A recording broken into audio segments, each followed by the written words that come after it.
શ્રીમદ ભાગવત તૃતીય સ્કંદ અધ્યાય પહેલો. યાત્રા માટે નીકળેલા વિદુરજીનો ઉદ્ધવ સાથે સંવાદ. શ્રી શુક ઉવાચ એવ મેત પુરા પૃષ્ટો મૈત્રેયો ભગવાન કિલ ક્ષત્રાવનમ પ્રવિષ્ટેન દ્વ્યક્તા સ્વગૃહ મૃદ્ધિમત. શ્રી શુકદેવજી બોલ્યા, હે પરીક્ષિત, પોતાના સમૃદ્ધિવાળા ઘરનો ત્યાગ કરી વનમાં ગયેલા વિદુરજીએ એ જ પ્રમાણે આ પ્રશ્ન પૂર્વે મૈત્રેયને પૂછ્યો હતો. વિદુરજીનું એ ઘર સામાન્ય ન હતું, કેમ કે વિદુરજીના તે ઘરમાં તમારું એટલે કે પાંડવોનું દૂતકર્મ કરનાર સમગ્ર ઈશ્વર ભગવાન શ્રી કૃષ્ણે પોતાનું જ ઘર માનીને દુર્યોધનના ઘરને છોડી પ્રવેશ કર્યો હતો.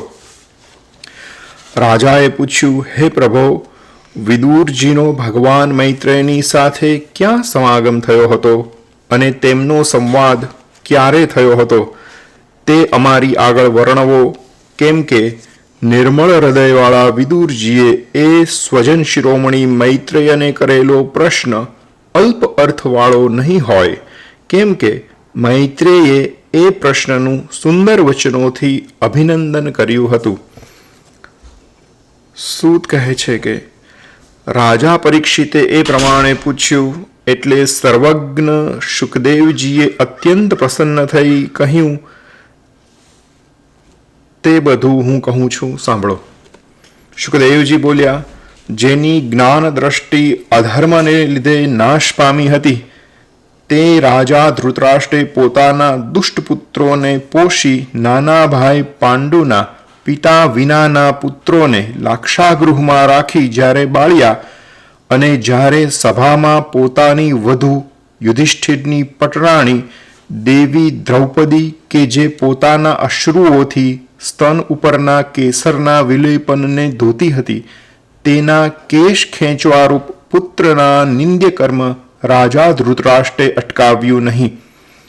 તેમજ જુગારમાં અધર્મથી જીતાયેલા અને સત્યને વળગી રહેનારા સત્પુરુષ યુધિષ્ઠિર રાજાએ વનમાંથી પાછા આવી ઠરાવ પ્રમાણે રાજ્યભાગ માંગ્યો ત્યારે પણ મોહને વશ થયેલા ધૃતરાષ્ટ્રે તેમને એ આપ્યો નહીં. જ્યારે યુધિષ્ઠિરે વિષ્ટિ માટે મોકલેલા જગદગુરુ શ્રી કૃષ્ણે સભામાં ભીષ્માદિ મહાપુરુષોને અમૃત જેવા લાગેલા જે વચનો કહ્યા હતા તેને પણ જેનું જરા જેટલું બાકી રહેલું પુણ્ય પણ નાશ પામ્યું હતું એવા ધૃતરાષ્ટ્રે કે દુર્યોધને બહુ માન્યા નહીં. વળી જ્યારે મોટા ભાઈ ધૃતરાષ્ટ્રે મંત્રણા કરવા બોલાવેલા વિદુરજી કે જે મંત્રણાઓ કરવામાં અત્યંત શ્રેષ્ઠ હતા તેમણે ધૃતરાષ્ટ્રના પૂછવાથી જે વચનો કહ્યા હતા તેને મંત્ર વિજ્ઞો વિદુરના નીતિશાસ્ત્ર તરીકે કહે છે. તેમણે કહ્યું હતું, હે ધૃતરાષ્ટ્ર, યુધિષ્ઠિરનો રાજ્યભાગ તમે આપી દો. તે તમારા દુઃસહ અપરાધને પણ સહન કરે છે.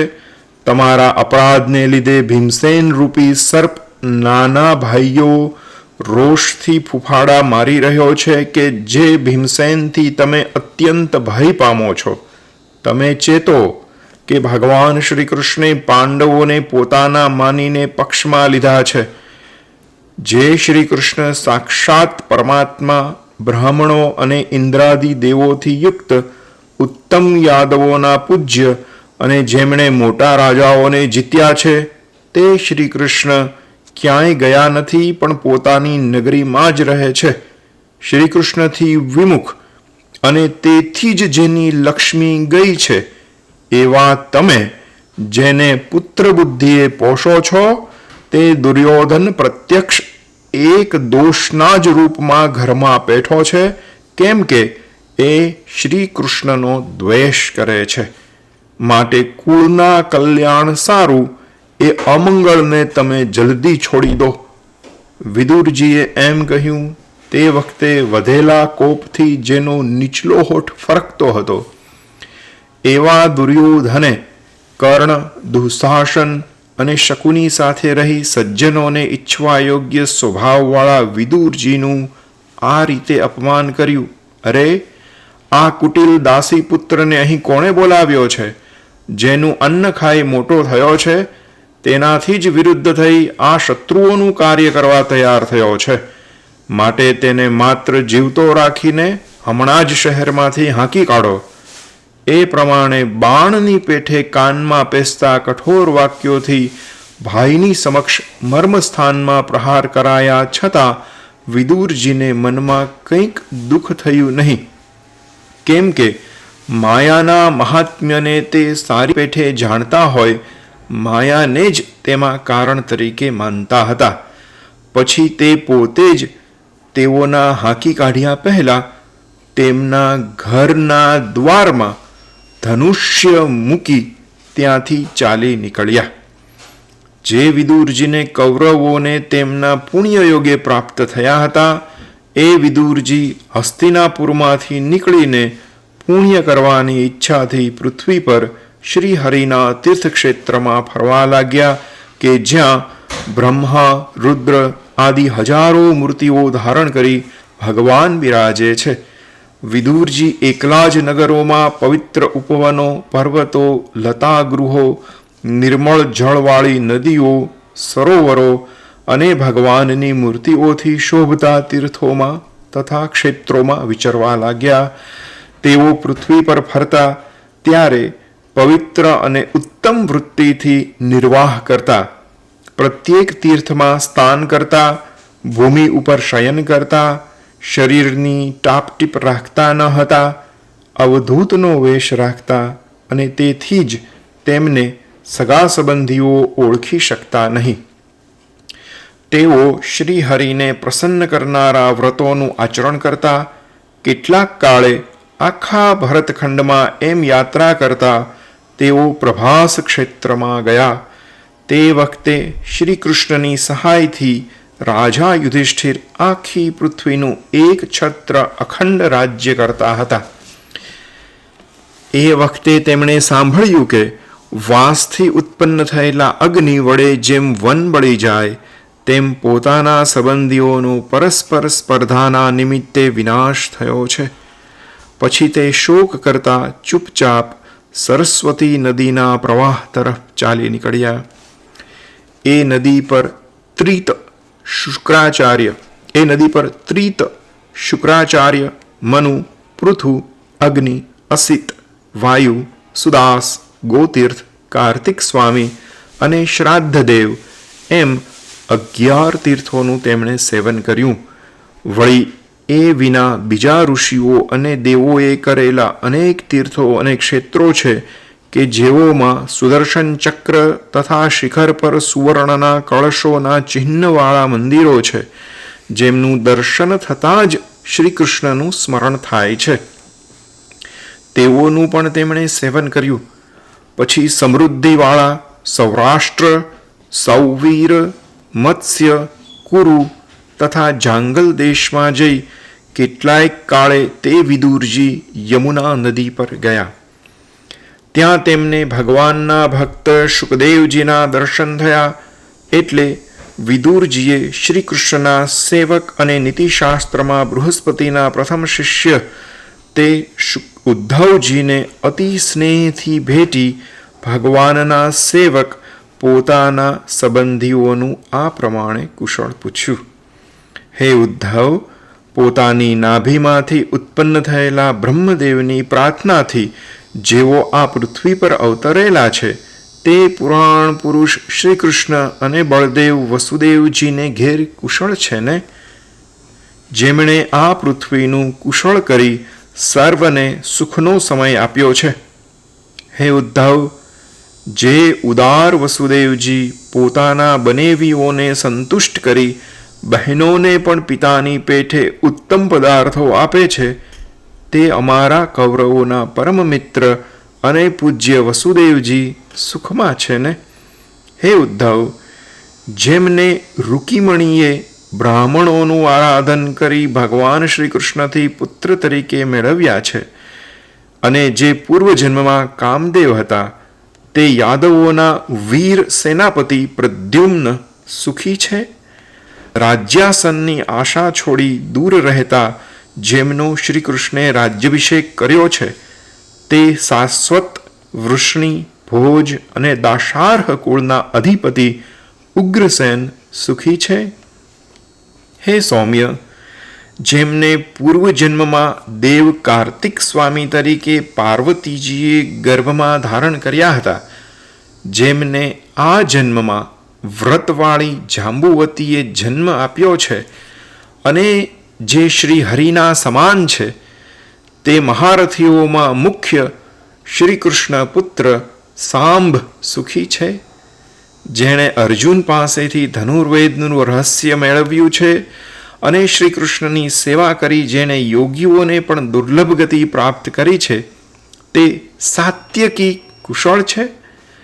પ્રેમને લીધે ધૈર્ય છૂટી જવાથી શ્રી કૃષ્ણના ચરણના ચિહ્નવાળી માર્ગની ધૂળની જે લૂંટી પડ્યા હતા અને ભગવાન શ્રી કૃષ્ણને અનુસરી પાપરહિત થયા છે, તે વિદ્વાન અક્રૂરજી કુશળ છે?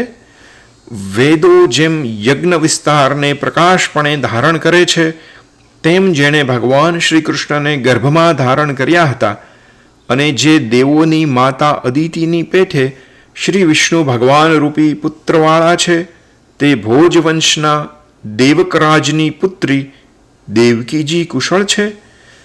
તેમજ જે સેવકોના મનોરથો પૂર્ણ કરે છે અને જેમને વેદો મનના પ્રવર્તક હોવાથી શાસ્ત્રોના કારણ અને 4 પ્રકારના અંતઃકરણના ચોથા તત્વરૂપ કહે છે, તે અનિરુદ્ધ ભગવાન સુખી છે? વળી હે સૌમ્ય, બીજા જે રધિક, સત્યભામાના પુત્ર ચારુદેશન અને ગદ વગેરે પોતાના દેવ શ્રી કૃષ્ણને એકાંતે ભક્તિભાવથી સારી રીતે અનુસરે છે, તેઓ પણ કુશળ છે? જેની સભામાં વિજયની પરંપરાથી પ્રાપ્ત થયેલી સામ્રાજ્ય લક્ષ્મીને લીધે દુર્યોધન સંતાપ પામ્યો હતો, તે ધર્મરાજા પોતાના 2 બાહુઓ સમાન અર્જુન તથા શ્રી કૃષ્ણની સાથે ધર્મ માર્ગમાં રહી ધર્મની મર્યાદાનું રક્ષણ કરે છે? ગદા ફેરવવાની અનેક જાતની રીતિએ ઘૂમતા, જેના ચરણ પ્રહારને રણભૂમિ સહન કરી શકતી ન હતી અને જે પોતાનો અપરાધ કરનારા કૌરવો સામે સર્પની પેઠે ખીજવાયેલો રહેતો, તે ભીમસેને ઘણા લાંબા કાળના ક્રોધનો હવે ત્યાગ કર્યો છે? માયાથી ભીલનું સ્વરૂપ ધારણ કરનારા શ્રી શંકર, જેના બાણોના મોટા ઢગથી ઢંકાઈ જઈ પ્રસન્ન થયા હતા, તે રથી, મહારથી તથા અતિરથીઓના મધ્યે કીર્તિધારી અર્જુન શત્રુઓનો નાશ કરી સુખી છે? જેમ ગરુડે ઇન્દ્રના મુખમાંથી પોતાનો અમૃત ભાગ ઝૂંટવી લીધો હતો, તેમ શત્રુ દુર્યોધન પાસેથી પોતાનો રાજ્ય ભાગ યુદ્ધમાં ઝૂંટવી લઈ જેમ 2 નેત્રો પાપણોથી વીંટાયેલા છે, તેમ કુંતીના પુત્રોથી વીંટાયેલા નકુલ અને સહદેવ આનંદમાં છે? અહો, આશ્ચર્ય છે કે રાજર્ષિઓમાં શ્રેષ્ઠ જે પાંડુરાજે એક વીર તરીકે રથમાં બેસી કેવળ ધનુષ્યની સહાયથી 4 દિશાઓ જીતી હતી, તેના વિના પણ કેવળ પુત્રો માટે જ કુંતા પણ જીવે છે? હે સૌમ્ય, જેમનો અધઃપાત થઈ રહ્યો છે, તે મારા ભાઈ ધૃતરાષ્ટ્ર જીવે છે, તેનો હું શોક કરું છું, કેમ કે જેમણે મરણ પામેલા ભાઈ પાંડુનો દ્રોહ કર્યો છે અને પુત્રોને અનુસરી પોતાના ભાઈ મને પણ પોતાના નગરમાંથી હાંકી કાઢ્યો છે, તે હું મનુષ્યોના જેવી લીલાથી મનુષ્યોની દૃષ્ટિને ભમાવતા અને સર્વના વિધાતા શ્રીહરિની કૃપાથી તેમના મહાત્મ્યને જોતો આશ્ચર્યરહિત થઈને કોઈ ન જાણે તેમ પૃથ્વી પર ફરું છું.